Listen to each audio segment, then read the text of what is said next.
여러분 안녕하십니까? 러시아는 우크라이나 침공 이후에 점령 지역인 동남부 4개 주, 즉 루한스크, 도네츠크, 자포리자, 헤르손 이 4개 주의 러시아 연방 합병 주민투표를 실시해서 이제 마쳤다고 합니다.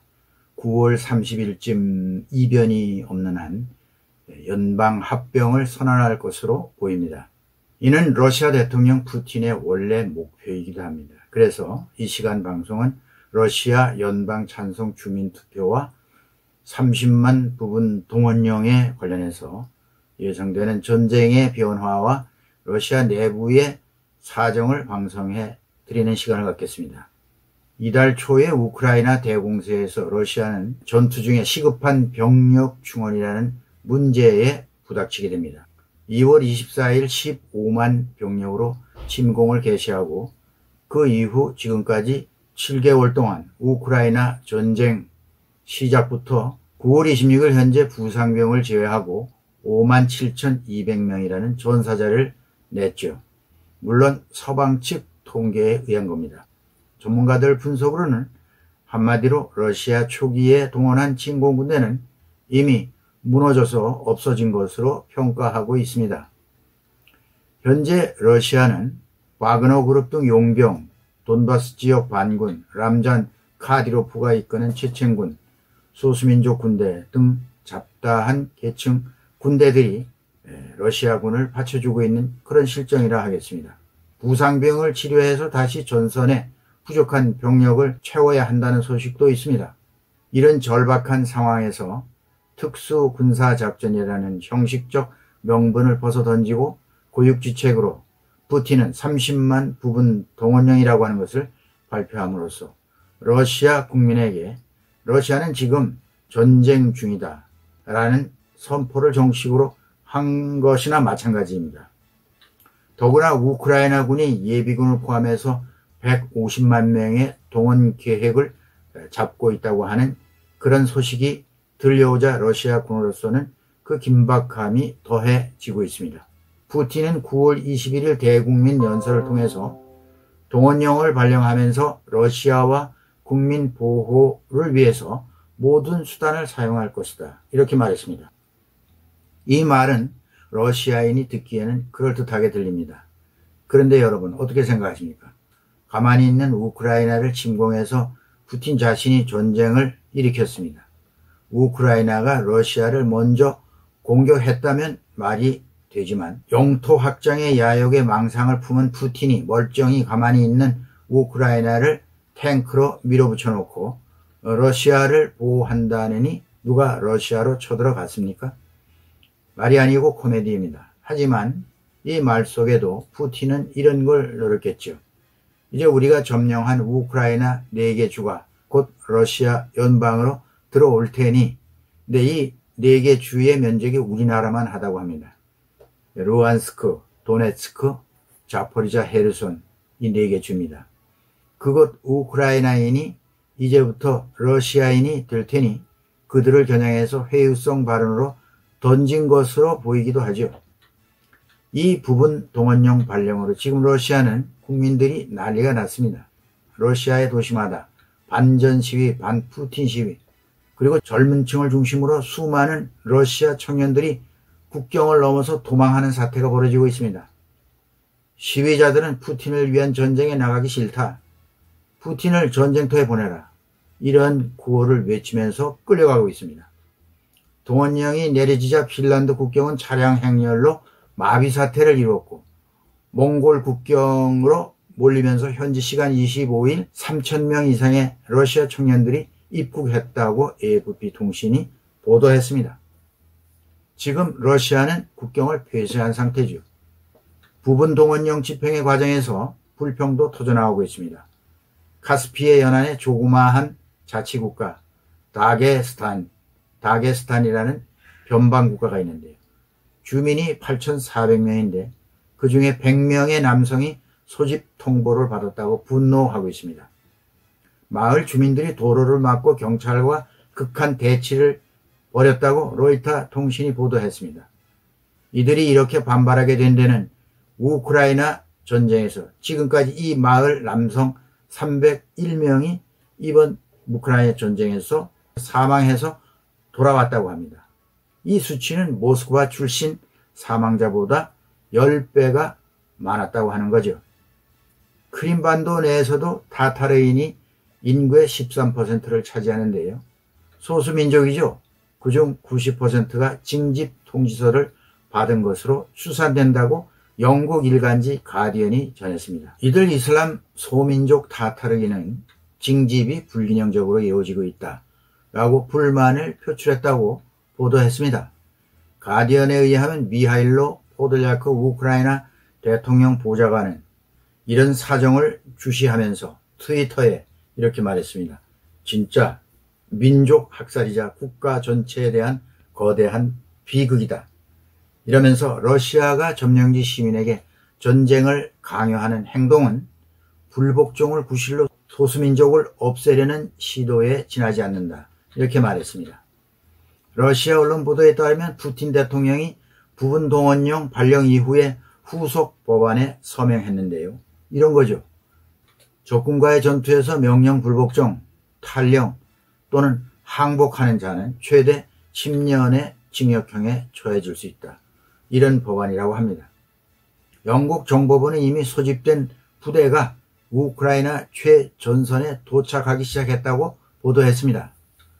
미국 전쟁연구소 ISW는 9월 25일 데일리 브리핑에서 30만 부분 동원령 발표를 이렇게 평가하고 있습니다. 블라디미르 푸틴 러시아 대통령은 우크라이나에서 전쟁을 계속하기 위해 30만 부분 동원령을 내려서 많은 수의 러시아 병사를 동원하고 있는데 러시아군의 근본적이며 구조적인 문제가 있다. 그런데 이런 문제를 극복할 것 같지는 않다. 이렇게 말했습니다.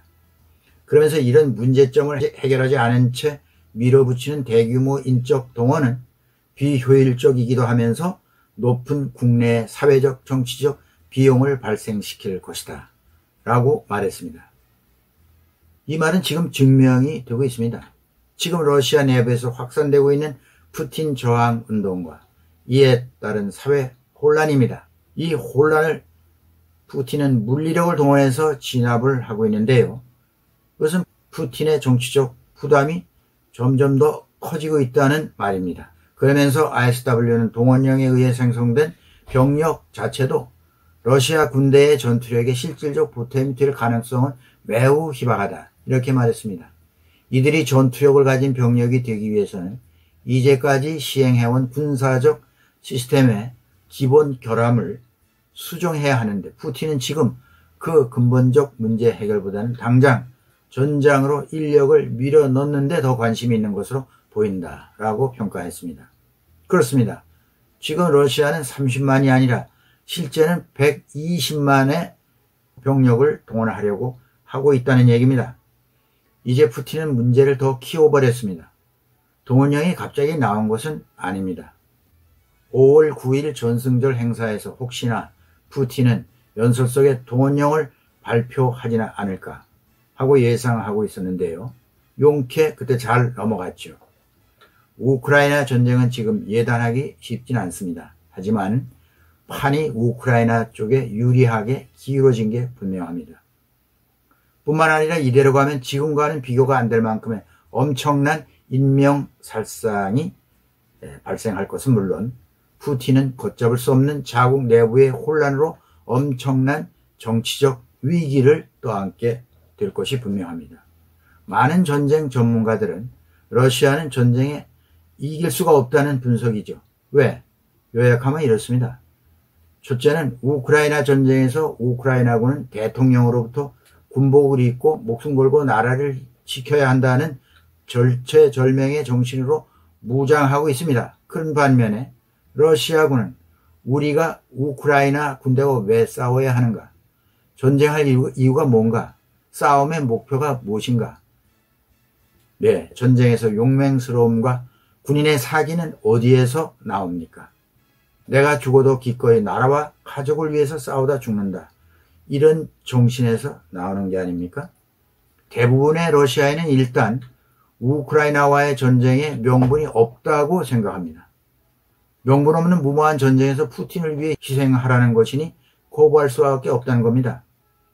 또 단기간 제대로 훈련받지 못한 대규모 군대일 뿐만 아니라 우크라이나 대공세로 이미 사기가 한풀 꺾인 지점에서 강제로 동원되어 끌려나온 신병으로서는 전세를 전환하기가 쉽지 않습니다. 그런데 그렇다 하더라도 푸틴에게는 당장 급조한 군대라도 필요합니다. 왜냐? 러시아 연방으로 병합된 그 넓은 우크라이나 사계주를 안정시키고 국경을 지키기 위해서는 사람이 턱없이 부족한 거죠. 더구나 반격 작전에 성공한 기세등등한 우크라이나군을 막아내기 위해서는 당장 인해 전술이라도 써야 할 형편입니다. 무기를 버리고 도망질하거나 항복하지 못하게 이미 법령이 마련되어 있습니다. 또 독전대를 투입하면 되니까 독전대 얘기가 돌고 있습니다. 푸틴의 생각이 이와 같다면 우크라이나가 서방으로부터 지원받은 첨단 무기 앞에서 푸틴이 저지른 무모한 인명살상 행위로 밖에는 얻을 것이 없다는 그런 평가입니다. 두 번째는 러시아는 현재 엄청난 무기를 잃어버렸습니다. 전쟁 개시 215일자로 봐서 탱크만 2306대, 전투기 헬기 합해서 485대, 그 외에는 생략하기로 하고요. 이렇게 격파가 됐습니다. 문제는 대처가 불가능하다는 데 있습니다.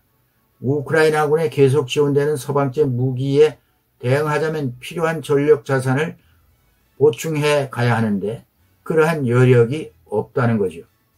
탄약의 부재를 해결하기 위해 북한이나 중국의 지원을 요청한다든가 이란제 가미가제 드론을 들여오는 것으로 봐서 러시아 전력 자산의 부족이 어느 정도인지 가늠할 수가 있습니다. 그동안 마구 민간인에게 쏘아대던 러시아군의 화력이 무한대일 수는 없죠. 제공권 역시 우크라이나 쪽에 있습니다. 그 최신예라고 하던 러시아 공군 전력은 이번 전쟁에서 전세에 영향을 줄 만한 활약이 별로 없었습니다. 이제 러시아에게는 딱 한 가지 남아있다면 한마디로 핵무기의 사용인데요. 러시아 지도층은 지금 이 핵을 가지고 협박의 강도를 높이고 있습니다.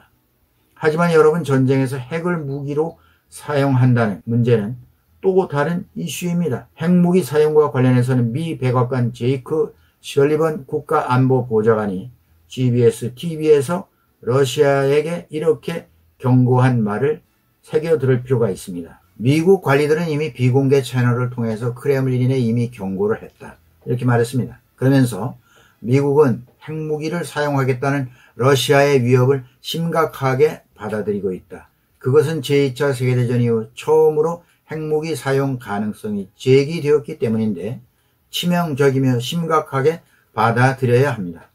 이렇게 말했습니다. 그러면서 제이크 셜리반은 크렘린 궁은 핵무기의 사용은 러시아의 치명적인 결과를 초래할 것이다. 동맹국가 미국은 단호하게 대응할 것이다. 또 러시아의 협박이 정말 핵 사용으로 이어진다면 다른 핵 보유국도 같은 방식으로 대응하는 문이 열린다는 점이다. 또 국제 무대에서 핵이 없는 비핵 국가들마저 자기 보호를 위해서 핵무기를 보유하려는 욕구를 자극할 것이다. 이는 1945년 2차 대전이 끝난 직후지요.